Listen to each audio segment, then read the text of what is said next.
सद्गुरू श्री ब्रह्मचैतन्य महाराज गोंदवलेकर यांचं प्रवचन 3 एप्रिल.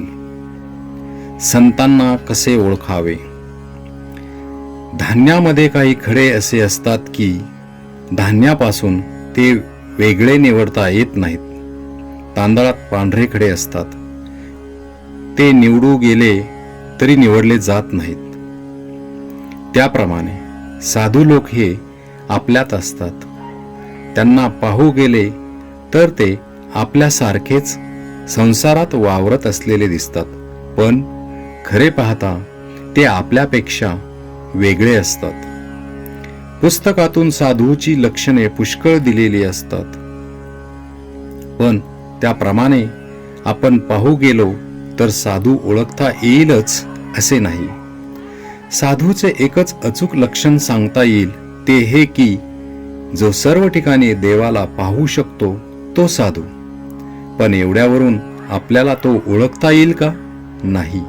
तर जेव्हा आपण साधू व्हावे तेव्हाच आपल्याला साधूला ओळखता येईल.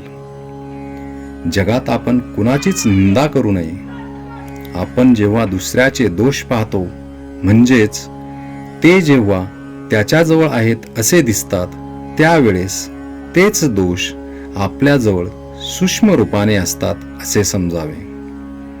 आणि आपण लगेच देवाला शरण जाऊन हे माझे दुर्गुण काढून टाक म्हणून त्याची करुणा भाकावी.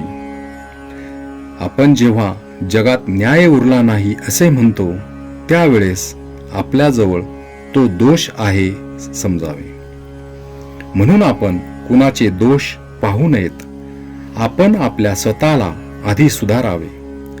चित्तशुद्धी केल्याशिवाय आपल्या मनात सर्व ठिकाणी भगवत भाव उत्पन्न होणार नाही. म्हणून जेव्हा जेव्हा आपल्याला दुसऱ्याचे दोष दिसतात, तेव्हा आपलेच चित्त अशुद्ध आहे असे समजून आपण परमात्म्याची करुणा भाकून त्याला शरण जावे आणि माझे चित्त शुद्ध कर अशी त्याला विनंती करावी. असे केले म्हणजे आपले चित्त शुद्ध होत जाते आणि मग भगवंताची प्राप्ती व्हायला वेळ लागत नाही.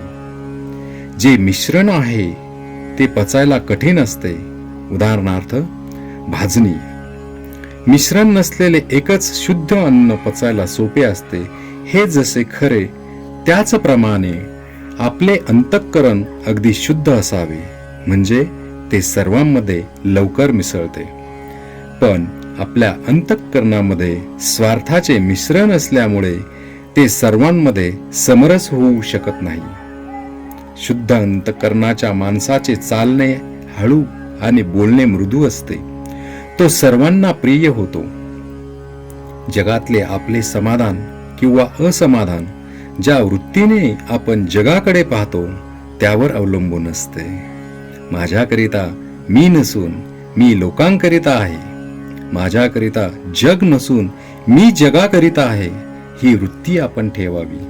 सर्व चराचर भगवत रूप जो पाहतो तो साधू. श्रीराम जय राम जय जय राम.